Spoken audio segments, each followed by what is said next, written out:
Okay, so get this. Today, we're diving deep into artificial intelligence, AI, yeah, future implications, all that jazz, right? all that, all that. We got this audiobook, 2084, and the AI Revolution by John C. Lennox. Oh yeah, this one's a good one. It's a real eye-opener. You guys sent this in, and I'm glad you did. It is, it is. I think what's really interesting about how Lennox starts this whole thing off is he doesn't just jump right into like the technical stuff, you know? Right. He kind of takes a step back and he looks at dystopian novels. Oh, okay. Like 1984, for example. Okay, yeah.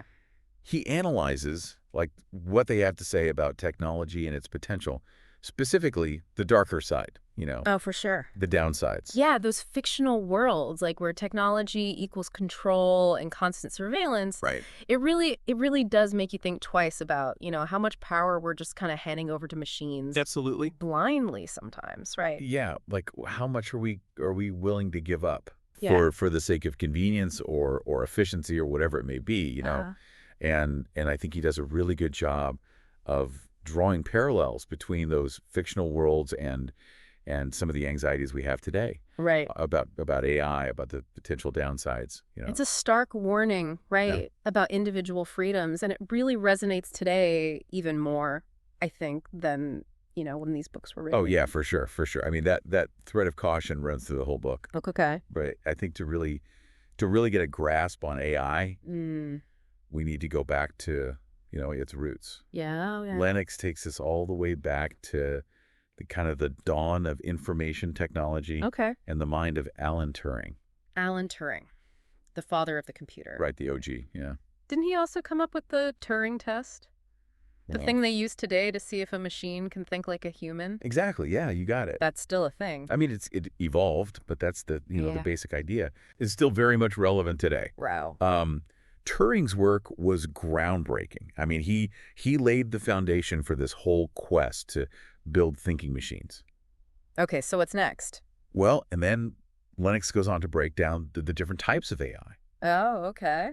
which is really crucial, I think, for understanding the nuances of this field. Yeah. It's not all just one thing. Break it down for me. I'm all ears. All right, so you've got narrow AI, Okay. which is what we see all around us, Yeah. right? Think of like your smartphone's voice assistant Okay, yeah. or those recommendation algorithms on streaming services. Yeah, the ones that are like, because you watch this. Exactly. Yeah. Okay. Yeah. So that's narrow AI. It's designed to handle very specific tasks. Okay.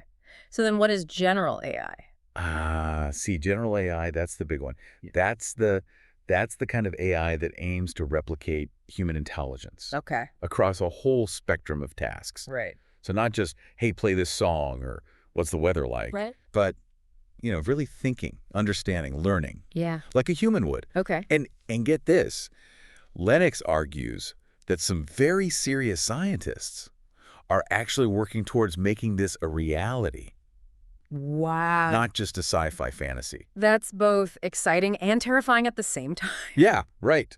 But hold on. What does it even mean, though, for a machine to be intelligent? Like, where do we even draw that line? That is the million-dollar question, isn't it? Right. What does intelligence even mean? And Lennox dives into that. Okay. He digs into that concept of machine intelligence, how AI systems actually learn, Right. how they evolve, Right. through things like neural networks. Neural networks, those are.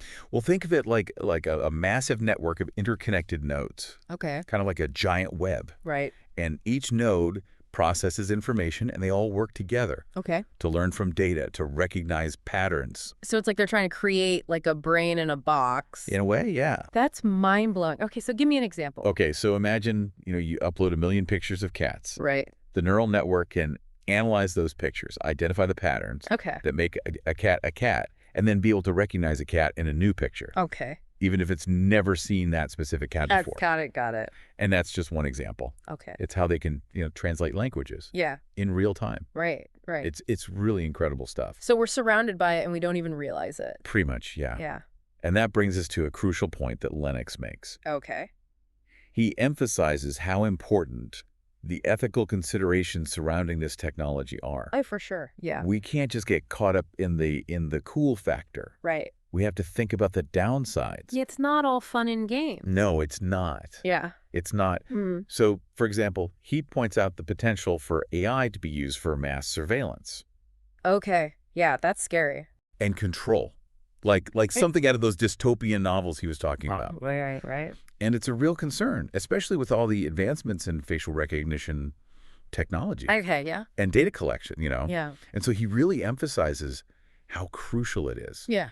to have ethical guidelines, safeguards in place Yeah. to prevent AI from, eroding our freedoms and privacy. Chilling thought. Right. Yeah. Like, I love the convenience of, my smart devices, but I don't want to live in a world where I'm constantly being watched. Yeah. Like Big Brother. No one wants that. And he also delves into, the ethical frameworks that are being used today to kind of keep AI development in check, like guardrails for super intelligent machines, as he calls them. Oh. Things like the Asilomar principles, for example. Okay, I've heard of those, yeah. Which were, developed by a bunch of leading AI researchers and ethicists. Yeah. And they focus on, ensuring AI safety. Right. Making sure that these systems are transparent. Okay. That people are accountable for their AI creations. Right. So it's not just let's create it and see what happens. No, it's about thinking ahead. Right. Anticipating the challenges of a future. Yeah. We're tiptoeing into this uncharted territory. We are, absolutely. And I imagine that's where these big philosophical questions start coming in. Exactly, yeah. Right. You hit the nail on the head there. If we can create machines that can learn, that can think like humans. Right. What does that say about us? Yeah. Our unique place in the universe. Does it diminish us in a way? Right. Or does it challenge us? Yeah. To redefine what it means to be human? Deep questions, man. Deep questions. What questions? And that's where I think Lennox's background as a philosopher really shines through. Right. He connects the technical stuff with the broader picture. Yeah. The philosophical, the ethical implications. So it's not just about nuts and bolts. Yeah, it's about grappling with, what does it all mean? Right. What does it mean for humanity? Exactly. Fascinating. Yeah. Slightly daunting. A little bit. I'm not going to lie. Yeah. This audiobook, it's a must-read, though. I think so, yeah. It sounds like it's a must-read for anyone who really wants to wrap their head around all this. If you want to understand where we're going, yeah, I think it's a good starting point. The AI revolution. The AI revolution. We're in it. We are. Yeah. Whether we like it or not, it's happening. Right. And this is just the beginning of this conversation. Oh, yeah. We've just scratched the surface here. There's so much more to unpack. So much more. Especially when it comes to the long-term implications. Right. And all that. But we're going to dive deeper into that in the next part of our deep dive. Absolutely, yeah. We'll pick up where we left off and really get into the nitty-gritty. Okay. Sounds good. So stay tuned. So picking up where we left off, Lennox spends a good chunk of this book talking about this concept of long-termism. Long-termism. Yeah. Yeah. And he really, really pushes this idea that it's essential when you're thinking about AI. You mentioned it earlier. I'll be honest, still a little fuzzy on what exactly that means. Okay, yeah. So basically, it boils down to this idea that we really need to be thinking about the long game. Okay. With AI. We can't just get caught up in the immediate benefits right. or the immediate risks. Right. We have to think about how these technologies might evolve over time and what kind of impact they could have generations down the line. So thinking generations ahead. Exactly. Okay. Like playing chess, but thinking many, many moves ahead. Exactly, yeah. It's like, how is AI going to respond to our actions, not just react to what's happening right now? Right. And Lennox argues that this kind of long-term thinking is vital. Okay. If we want to make sure AI is a force for good in the world. Okay. But how do we even begin to predict how AI will evolve? Right. I mean, it's moving so fast. It's almost impossible, it seems like, to anticipate what's next. Yeah, it's definitely not easy. But I think Lennox suggests that at the very least, we can try to identify the potential risks. Okay. Right. And then develop strategies to mitigate those risks. Right. Okay. So, one concern that he highlights is that AI could eventually become so intelligent that it surpasses human capabilities. Right. And becomes essentially uncontrollable. Okay, now that is a scary thought. That's like straight out of a sci-fi movie. Right, like robots taking over the world. Yeah. It might sound far-fetched, but but it's a possibility that a lot of very serious thinkers are taking seriously. Okay, so how do we prevent that from happening? Well, one approach is to design AI systems Okay. with safeguards, right from the start. Okay. Like bake it into the code. Mm-hmm. We have to make sure that they're aligned with human values Okay. and goals. But whose values are we talking about here? I mean, human values are so diverse. Right. And they're constantly changing. That is a really, really important point. Right. And it gets to the heart of the ethical considerations, right? Right. We need to have these open and honest conversations Okay. globally Yeah. about what kind of future we want to create with AI. Right. And those conversations need to involve everyone Right. to make sure that we aren't just imposing one set of values on everyone else. Right. Right. We need to make sure AI doesn't end up like reinforcing existing biases, Absolutely, yeah. It inequalities. should be used to create a more just world, Right. Right. a more equitable world. Okay. Yeah. And that's why it's so important to have, ethicists at the table, Okay. social scientists, Yeah. philosophers working alongside the AI developers. Okay, so we talked about how Lennox used dystopian literature to kind of illustrate the pitfalls of AI, the surveillance, the control. Are there any, like, real-world examples today? Unfortunately, yes. Really? There are governments that are already using, AI-powered facial recognition Wow. to monitor citizens, Okay. which obviously raises serious concerns Yeah. about privacy and civil liberties. It's like we're sleepwalking into a surveillance state. It feels that way sometimes, doesn't it? Mhm. And what's even more worrying is the lack of oversight, Right, right. the lack of regulation. So what can we do? I mean, it feels like once these technologies are out there, it's almost impossible to rein them back in. Yeah, it is. It's a massive challenge. Yeah. But I don't think it's an insurmountable one. Okay. And Lennox really argues for strong legal frameworks. That's essential. Yeah. We need to make sure that these technologies are being used in a way that respects human rights Right. and democratic values. Okay. It's about finding the right balance. Okay, so it's not all doom and gloom. No, not at all. Yeah. I mean, AI has the potential to do some incredible things. Right, right. I mean, revolutionize healthcare, Yeah. education, Rhyme it. Climate change. climate change even. Yeah. I mean, it Yeah. can automate tedious tasks. It can increase efficiency. It can even create new jobs. Right. So it seems like the key is figuring out how to develop and utilize it Yeah, in a way that benefits humanity, absolutely. not just a select few. Exactly, yeah. That's the whole point, right? He Mhm. even has this really striking quote where he compares humanity's current state Okay. to having Paleolithic emotions, Okay. medieval institutions, Okay. and godlike technology. Right. Okay. Unpack that for me. I think what he's getting at there is that our emotional and social development Okay. just hasn't kept pace Okay. with our technological advancements. Right. We've created these incredibly powerful tools without necessarily having the wisdom or the maturity Right.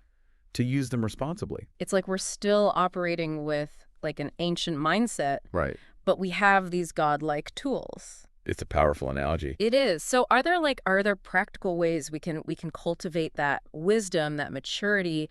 How do we make sure that our ethics catch up to our technology? Well, Lennox argues that we need to cultivate what he calls moral and spiritual capital. Moral and spiritual capital. Yeah, and I think he's onto something here. I mean, we need to invest in developing our capacity for empathy, compassion, ethical decision-making. Okay. It's not just about building smarter machines. Right. It's about building better humans. That's a great point. So, More holistic approach to progress, right? exactly. Where like the inner development goes hand in hand with the outer development. Exactly. It's about recognizing that technology is a tool. Right. And like any tool, it can be used for good or for Yeah. evil. Right. So it's really our values, our ethics, our humanity Right. that will determine how AI shapes the future. I mean, it's almost like we're in this race. Right.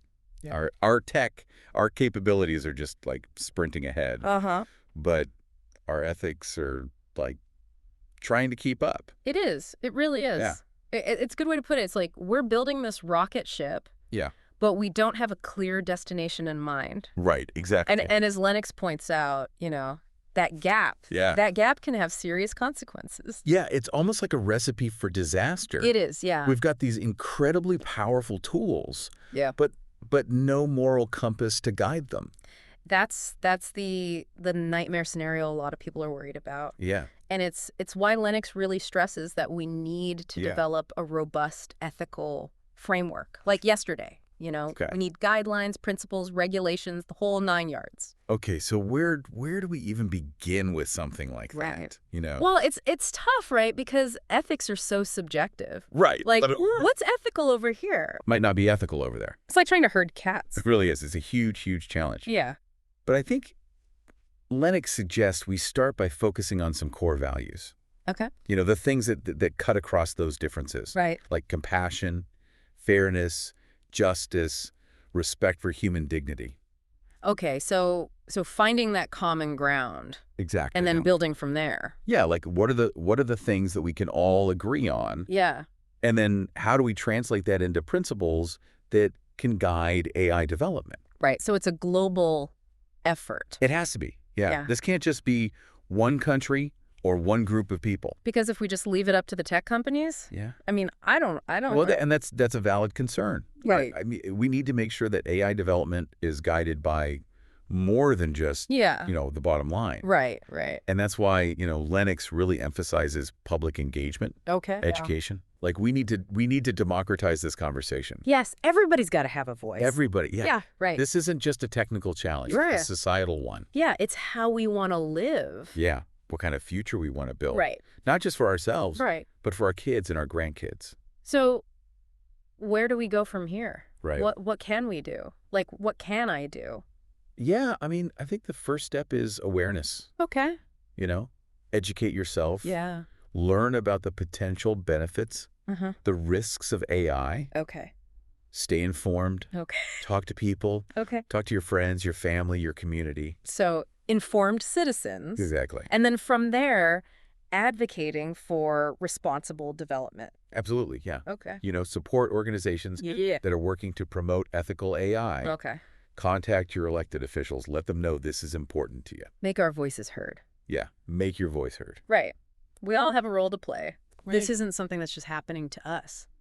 Exactly, yeah. We're creating this future. Through our choices. Exactly. Right. And that's what makes, I think, Lennox's book so timely, Yeah. so important. A call to action. It is, yeah. Pay attention. Yeah, wake up. This is happening. It's happening, and we need to be a part of the conversation. It's been really amazing exploring these ideas with you. Likewise. I mean, 2084 and the AI Revolution by John C. Lennox. Yeah.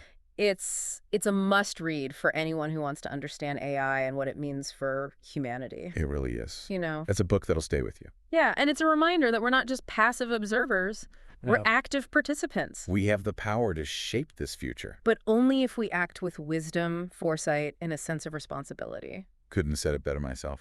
So, to our listener, we leave you with this. How will you contribute to the ethical development and deployment of AI? What steps will you take to make sure that this technology is used to create a better world for all? This is your deep dive. This is your chance to make a difference.